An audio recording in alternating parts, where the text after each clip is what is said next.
টানা বৃষ্টিতে আশুলিয়ার ধামসোনা ইউনিয়নের ৭ নম্বর ওয়ার্ডে জলাবদ্ধতা, পানিবন্দী অর্ধশত পরিবার। আশুলিয়া প্রতিনিধি মোহাম্মদ রুবেল। টানা ৩ দিনের ভারী বৃষ্টিতে ঢাকা জেলার সাভারের আশুলিয়া উপজেলার ধামসোনা ইউনিয়নের ৭ নম্বর ওয়ার্ডে তীব্র জলাবদ্ধতার সৃষ্টি হয়েছে।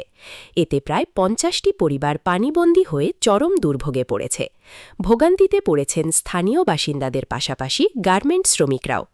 স্থানীয়দের অভিযোগ, এলাকায় দীর্ঘদিন ধরে কার্যকর ড্রেনেজ ব্যবস্থা না থাকায় সামান্য বৃষ্টিতেই পানি জমে যায়। এবারের টানা বর্ষণে পরিস্থিতি আরও ভয়াবহ হয়ে উঠেছে।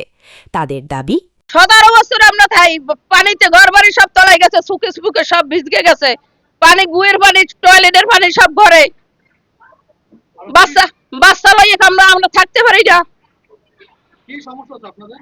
এই যে বন্যার পানি সব ঘরে ঢুকছে, গুয়ের পানি। এর আগে কি এরকম পানি হচ্ছে? না, কোনোদিনও ওঠে নাই। আপনারা কি চান, কি যে হঠাৎ আপনাদের এখানে বৃষ্টিতে পানিতে বাসাবাড়ি চলে গেছে আপনাদের? কি চান? আমাকে যেটা ক্ষতি হয়েছে এটার আসল পুরান দিন। 15 বছর হয়েছে। 15 বছরে কি এরকম পানি এখানে উঠছে বাসাবাড়িতে? না, এই তো প্রথম উঠছে। এই যে পানি ওঠাতে আপনাদের কি সমস্যা হচ্ছে? পানি উঠে যে সমস্যা হয়েছে, চলাফেরা এটাই। ঘরে পানি উঠলে আরো সমস্যা হবো, ঘরে মাল সাবান আছে তাই। আমার নাম মশিউর রহমান। আচ্ছা মশিউর, আপনি এই যে এই বাসায় কত বছর ভাড়া দিয়ে আছেন? তাও তো 10-12 বছর। আর 10-12 বছরে এর আগে কি এভাবে পানি উঠছে? না, এখন এইবার যে আপনাদের এখানে পানি ওঠার আসলে কারণ কি জানেন?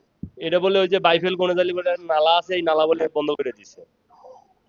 এই পানি ওঠাতে আপনাদের কোনো ক্ষয়ক্ষতি বা এ- কেমন? এই যে দেখেন, এই শৈলবলের অসুখ, রোগ বালাই, কাজ কাম, চাকরি বাকরি তো মনে করেন আজকে ছুটি নিয়ে আইছি, কালকে এরকম ছুটি নিয়ে আইলে পরশু দিন আমাকে বাইর করে দিবে। আপনারা কি চান? এটা সমাধান। আসসালামু আলাইকুম রহমতুল্লাহ। আমি এই বাসায় ৪ সাল থেকে আছি, মোটামুটি 23 বছর হয়ে গেল। তো আগে এরকম সমস্যা ছিল না, ইদানিং কয়েক বছর থেকে এরকম সমস্যা দেখা দিছে। তা পিছনে আমাদের জলাবদ্ধতা, পানি যাওয়ার কোনো রাস্তা নাই, যার কারণে বাধ্যতামূলক এই পরিস্থিতি অবস্থা হয়েছে। আগে এরকম ছিল না। তো আমরা এই পরিস্থিতিকে উত্তরণের জন্য আমরা কর্তৃপক্ষের নিকট বা এই এলাকার যারা চেয়ার মেম্বার যারা আছে, এপি মহোদয় সবার দৃষ্টি আকর্ষণ করছি আর কি। ধন্যবাদ। আসলে এই পানিটা যে জমছে, আসলে জমার কারণ কেমন? কিভাবে তো জলমগ্ন একটা পুকুর বা কিছু একটা ছিল, ওটা কি ভরাট হয়ে যাওয়ার কারণে নাকি পানি নামতে পারতেছে না কোথাও? না, পানি নামতে পারতেছে না, এটা হলো মেইন। আগে তো পুকুর ছিল, তারপরে পানি দেওয়ার ব্যবস্থা ছিল। এখন তো ওই দিক থেকে বন্ধ করা, এই জন্য পানি যেতে পারতেছে না, যার কারণে বাধ্যতামূলক পানি মানে ফুলে উঠতেছে এই এরকম। যে পানিটা হচ্ছে এখানকার ভুক্তভোগী। আমার সাথে হচ্ছে আমার ভাড়াটিয়া যারা আছে তারাও সাথে ভুক্তভোগী। তো আপনারা নিশ্চয়ই দেখতে পাচ্ছেন যে আমার বাসার নিচু হওয়ার কারণে হচ্ছে জলাবদ্ধতার সৃষ্টি হয়েছে। আর আচ্ছা, পানি নিষ্কাশনের জন্য যে ব্যবস্থাটা করা ছিল, ড্রেনেজের যে ব্যবস্থাটা, সেটা এখনো কি করা হয়েছে কি না হয়েছে সেটা এখনো কোনো ক্লিয়ার না। যদি ক্লিয়ার হতো তাহলে আমার এই বাসার এরকম জলাবদ্ধতার সৃষ্টি হতো না। আপনারা জানেন জলাবদ্ধতার কারণে যে রোগ জীবাণুগুলো হয় সেগুলো হচ্ছে মারাত্মক ব্যাধির রোগ সৃষ্টি করে। এখানে আমার বাচ্চারাও আছে, এগুলা কিন্তু সবাই কিন্তু আমাদের নিজেরই লোক ধরতে গেলে, যেহেতু আমাদের বাসায় থাকে, আমাদের এখানে থাকে। আপনারা দেখতে পাবেন এখানে আরো 10-15 বছরের ঊর্ধ্বেও অনেক লোকজন আছে, তারা এখনো পর্যন্ত এরকম জলাবদ্ধতা দেখে নাই।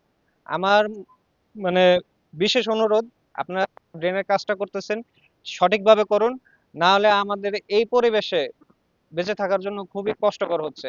আপনারা জানেন এই এই এলাকা হচ্ছে শিল্প এলাকা, এখানে দূর দূরান্ত থেকে মানুষরা আসে, জীবিকা নির্বাহ করে, তারা চাকরি করে পেট চালায়। কিন্তু তাদের যদি বাসস্থান যদি আজকে এই অবস্থা হয়, তারা কিভাবে থাকবে বা আমরা কিভাবে থাকবো? আসসালামু আলাইকুম।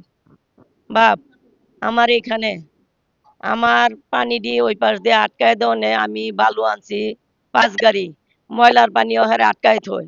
ওই ড্রেন পরিষ্কার করে না, ড্রেন কুরিয়ান দেওয়ার পরে তেনে এই অবস্থা করে আটকায় দিছে। আগে আমাদের বাসায় এরকম পানি থাকতো না বাপ, কোনোদিন এই বাসায় আসতো না পানি, পানি আসতো না। কিন্তু এইবার মনে করেন ওই পাশে পানিটা বাইপেলের ওই মাথায় পানিটা আটকায় দেওয়ানে বাপ আমার বাসা যা ছিল সব ডুববা গেছে গা বাপ। আমার এত তো ভাড়াটিয়া, আমার একটা টাকাও দেয় না, ভাড়াও দেয় না এখন পর্যন্ত একটাও।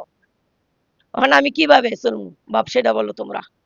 আপনি মনে করছেন যে এই যে হঠাৎ করে পানি উঠলো আসলে অতিরিক্ত বৃষ্টির কারণে নাকি না না, ওই পাশে আটকাই দিছে বাপ, আটকার কারণে এই পানি দিয়ে আসছে। এর আগে ও ময়লার পানি আটকাই গেছিল, আমি 1500 টাকা দিয়া ওই পাশে জাল দিয়া আইনা একজনটা আইনা তারপরে মনে করো যে ছুটাইছিলাম কোন একটা পাইপ দিয়ে থুইছিল বাপ, তারপরে কম ছিল। এইবার বৃষ্টিতে বাপ ওই পাশে একবার আটকালো, এই কারণে বাপ আমার বাসায় এইভাবে পানি উঠছে, সব তলায় গেছে আমার সব বাপ। আপনি কি চান যে পানি যখন আমি চাই জনগণে সবাই মিলা এটা ড্রেনটা ভালো করে কইরা দেওয়ার জন্য, যাতে আমরা ভুক্তভোগী না হই। এ বিষয়ে কি স্থানীয় যে ইউনিয়ন পরিষদ সেখানে আপনাদের কারো জানানো ছিল? না আমরা কেউ যাই নাই কা, অনেক বড় বড় যারা যারা মানুষ আছে, আমরা যদি কয় আমরা হেন জামু, সবাই মিল্লা যাইয়া আমরা ডেন্ডা করি, অন্তত পক্ষে ডেন্ডা করলে তো আমাদের এই সমস্যা হয় না বাপ। ওনে না করাতে বাপ আমাদের ওখানে আমার ভুক্তভোগী হইতেছে, নাহলে আমার বাসায় উঁচা বাড়ি, আমার বাসায় কখনো এই পানি ওঠে না। মনে করো এই বুয়া বাজার টেনে ধইরা এই পর্যন্ত পানি এইখানে নামে, ওই গাতায় নামে, ওই গাতার ড্রেন বন্ধ থাকার কারণে আমাদের বাসায় পানি। হ্যাঁ, ড্রেন বন্ধ থাকার কারণে সকালবেলা যায় দেখি অল্প করে কিছু করছে, করলে কি গো বাপ, এটা যদি পুরাটা না করে তাহলে এই পানি 15 দিনও কমবো না। অন্ধা যত বাড়ি আছে সব বাড়ি 2 তলা 3 তলা পর্যন্ত পানি বোঝাই হয়ে গেছে গা। মানে আমরা চাই বাপ যে এটা দ্রুত আমাদের এটা সমস্যা শেষ করে দিক।